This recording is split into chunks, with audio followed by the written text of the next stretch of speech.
Welcome. My name is Paula Andrea Rodriguez. I am a sex therapist in the beautiful city of Miami, and I am so grateful to have one of my favorite people in the field, Marla Stewart. She is a sexologist, a coach, an author. She owns her own sexuality educator company called Velvet Lips, and is also the founder of Sex Down South Conference in Atlanta, right? She has studied mental and sexual health for more than 10 years and has run more than 500 workshops all over the world. And Marla and I think the universe just really was in our favor. It's put us in places where we have met. We met at Dr. April Brown and we did some work together. We also ran a workshop called Art of Seduction, and she is just wise. She has such a fun energy, and I just admire her work. So Marla, welcome. Oh, thank you. Here we are. I'm excited to be here. Yes, again, we're sharing the stage. So Marla, I met her in one of the classes at Exotica called Spank Me, Slap Me, Choke Me. Spank Me, Slap Me, Choke Me. And I love that class, you guys. And it was interesting. I was telling her earlier that one of the guys there that I was paired up with, he was telling me, choke me harder. But I have these little tiny hands. And I'm like, how do I do that? So today we're going to talk a little bit about, what are the common mistakes that people make when they're trying to bring in some BDSM stuff into the bedroom. Another thing is, when Marla and I did a workshop together, The Art of Seduction, I often ask my audience, how many people have grown up in a sex positive, sex open household? What does that mean? People that learn about sex, that we can talk about the clitoris and the penis. And you guys, nobody raised their hand. I think Marla was the only one, and she was the presenter. So Marla, I'm wondering, you grew up in a sex positive household. What does that look like? Well, I think each sex positive household is different, but for me, it looked like my mother teaching me around my body, what my body is going through. She really, because she was a teenage mother, she was like, I do not want that to happen to you. This is hard. So these are the things that you need to do. So she was very much like, I want you to be sexually responsible. You get horny. This is what you do when you get horny. If you're going to have sex, or if you feel you're mature enough to have sex, go to the store, get condoms, and then have sex, like whatever it is. But don't have sex in my house, I think was one of her rules. And just don't, just be responsible. So she was really adamant of don't get pregnant. So that's what I did. I really admire my mother. So I did what she told me to do. So when I was 16 and I was like, I'm ready for sex with my boyfriend at the time, I went to the store, I bought condoms, and we had sex at his house because his mom was like, please have sex here instead of somewhere else. So he had also, I guess, a sex positive household that was like, have sex here. I don't want you having sex anywhere else. And my mom was like, you can't have sex here. So by default, we were at his house, and we were both having sex for the first time. So it was an interesting experience, but it was a great experience, and I learned a lot about my own pleasure from that experience. Yes, guys. And how many of us here don't get pregnant, don't get an STD, but we don't even know how that stuff works, right? Like, we don't even know, well, how do we get pregnant, and what does it mean to buy a condom, and how does that work? So thank you for sharing, Marla. I'm wondering, how did you get into this field? You've done so much with your career. Tell us a little bit, what has your journey been like? Well, I think part of it is, being raised by a sex positive parent. And then I think the second part is I was just curious and interested with my own sexuality. I think coming into my own sexuality at 16 and having my first boyfriend and then having my first girlfriend and then really exploring myself, I really had the opportunity to know sort of what else was out there. And so then by the time I got to college, I started to study human sexuality.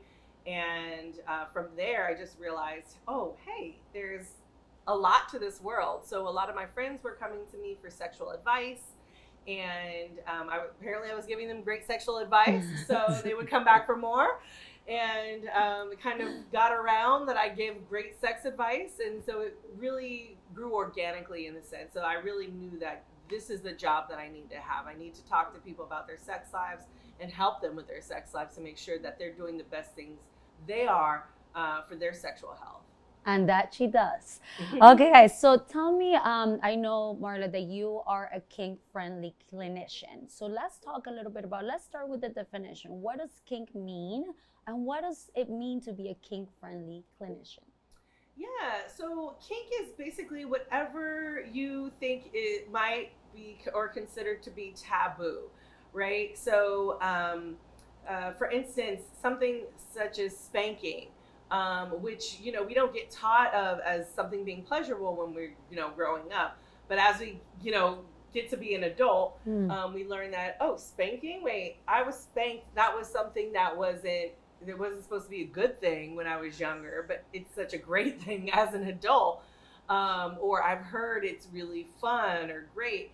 And the thing is with kink, it really is depending on the person. So kink it's highly dependent on, it's highly subjective about what a person thinks is kinky. Now, traditionally, we think of like BDSM.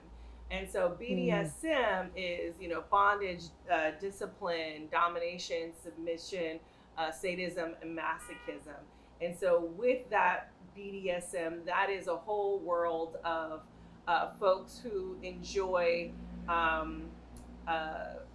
playing with each other in ways that aren't traditionally, I guess, quote unquote, sexual. So it's not like missionary, or it's not like, penis and vagina penetration. It might be about impact. It might be around hitting somebody, spanking somebody. It might be around slapping somebody, or mixing, spanking, slapping, or any of those things with sex.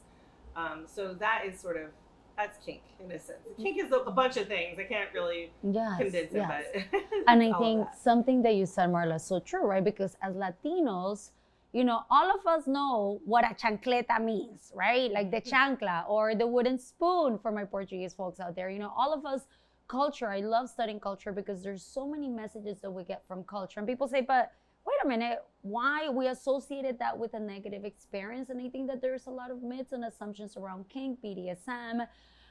So I love what you're saying and it doesn't always have to do with arousal, right? It's about the power dynamic. It is about power dynamics.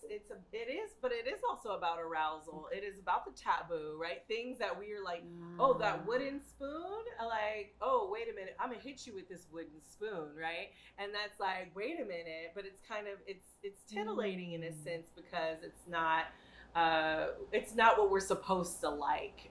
You know what I mean? And I forgot to say around the kink-friendly clinician is just really around accepting people as their kinky selves. Like whatever you want to get to is fine. Being non-judgmental, I think, is important.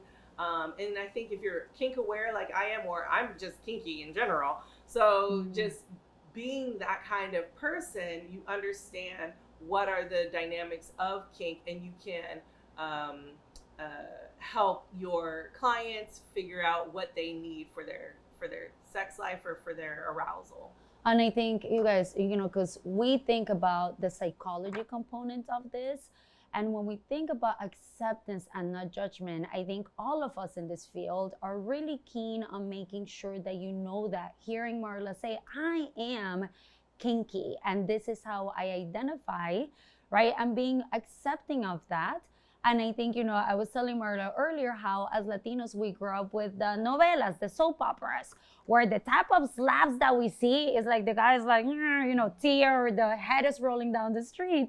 So I wanted to hear from you, Marla, what are some common mistakes that you think people make when they're trying to use choking, slapping, spanking in the bedroom? For those of you that are just starting, and we're going to talk about where you can find this fabulous class, but can you tell us what are some of the common mistakes that people make? Yeah, absolutely. So when we're thinking about like something like spanking, people think, oh, I'm going to hit you as hard as I can. And that can be really traumatic, right? For somebody who might be venturing into this world for the first time. So you don't want to hit people, the first thing, like really, really hard, whether you're spanking or whether you're slapping. I remember for the first time when I slapped someone, I slapped them so hard they fell to the ground, which means a couple of things. One, I didn't know my own strength, so now I know I'm heavy-handed, or I'm a very strong person. I knew I was a strong person, but I'm very heavy-handed. But then also that you need to brace someone when you're choking or when you're slapping them. So oftentimes, you don't brace someone, or when you're choking someone, you need to be able to know the right method of choking, right? So if you're squeezing, the sides of the neck, you're compressing the external internal jugular veins. That's dangerous. That's how George Floyd died, right? So we have to understand how to actually choke someone, how to actually slap someone, spank someone, whatever it is that you want to try that's kinky.